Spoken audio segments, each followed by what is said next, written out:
So Jim, I mean, I suppose really the obvious question is, what do you make of what happened over the weekend? Well, it's stunning. It's dramatic. It's something that we've been speculating about for months, certainly since the invasion started. Uh, How will Putin stay in power? What if he gets knocked out by an opponent of some type? Either whether it's Prigozhin or it's one of the members of his elite party. The feeling was that he wasn't going to be a permanent fixture given all the reversals that have been there for a year. So everyone was waiting for something, and then it happened. Except it didn't, did it? It didn't go all the way. Was that too much for people who oppose President Putin to have hoped for? Do you think the first time round? Well, it's interesting. I it's no one really knows, and speculating is always gets you in trouble. But I think while it wasn't a Putin didn't disappear in the night. He didn't get on a plane and fly to Belarus, or his body was floating in the Volga or something like that. Something quick. This is the beginning of the end, I think. But it's pretty safe to say he's wounded by this mortally. How long will it take for this wounded leader to be taken down in another way, or by Prigozhin, who might come back like Napoleon, coming back at the head of an army a second time? We don't know, but what we do know is that he has shown himself to be vulnerable and weak, and probably himself full of paranoia, looking over his shoulder, thinking that there's someone around the corner who's going to do him in. And how does that affect your leadership? How does that affect your decision making? So while this wasn't something quick, which I think everyone would have liked to have seen, it's going to be drawn out. This is just chapter one of a multi-chapter volume. Now, apparently, American officials were aware that this might happen for a couple of days. How long do you, again, I'm asking you to speculate, but it's informed speculation perhaps. How long do you think this kind of attempted coup um, might have been in preparation for? How long do you think this was going to be what was going to happen? How long was it planned for, do you think? Well, you hear different time schedules. The past week, they were stocking ammunition for the past couple of weeks. But the way Prigozhin had been acting and what he had been saying, and the very shenanigans that he was pulling, such a theatrical military leader. You had a feeling months ago that this wasn't someone who was going to go in there because he wanted to lead the military and take part in this liberation of Ukraine, that he was a warrior. It was obvious he was a showman. It was obvious that he was a politician. It was obvious that there was something else he wanted. And I mean, I even speculated months ago that maybe he was after Putin. So if I thought that, then everybody must have been thinking that. So I think this has been in his mind for months. He was angry.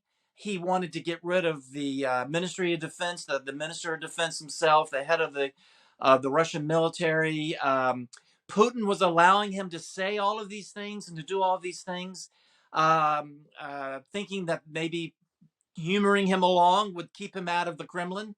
I think he was up to some funny business for many months, and then over the past maybe month, he decided that he was going to do something against the Ministry of Defense and the Russian general staff.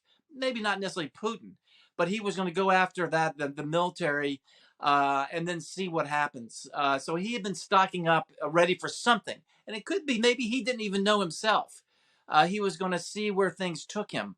But I think this is certainly not a spur of the moment kind of thing, that he didn't wake up one morning and say, I'm going to send forces up to Moscow and I'm going to take down the Rostov on Don headquarters. And this is something that he had been planning for at least a month as far as the logistics. But the idea that he was going to go out and he was going to do something political, that he was going to enhance his power and his reputation and his standing among the Russian people. He's been doing that now for months. Finally, Jim, if it comes to pass that either he or someone else is successful in removing Vladimir Putin, what would that actually mean in terms of Russia and, of course, in terms of Ukraine? Do you think is it necessarily 100% a good thing for Ukraine and for everyone else, or I mean, could it be worse? Could it be chaos?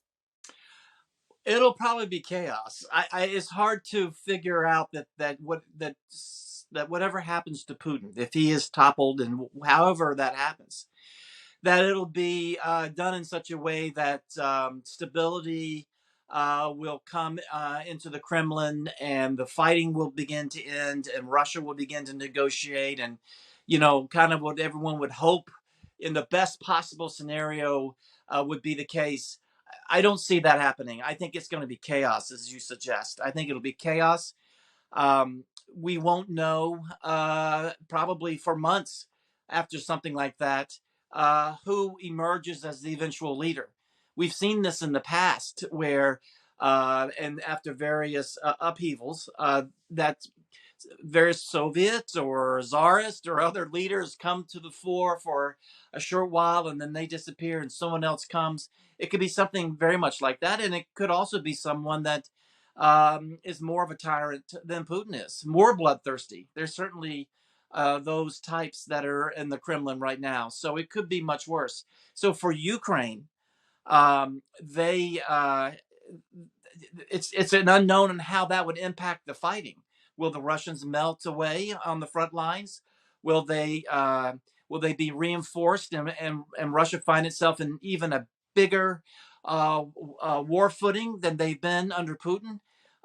Will this be something that is not at all helpful to Ukraine? We don't know, but certainly that uncertainty, as well as the uncertainty felt in European capitals and in Washington, is what everyone is concerned about. But because chaos in Moscow is not good for anyone, when you have the nuclear weapons that they have, and so this is why there is such nervousness now in terms of what the next few months may hold.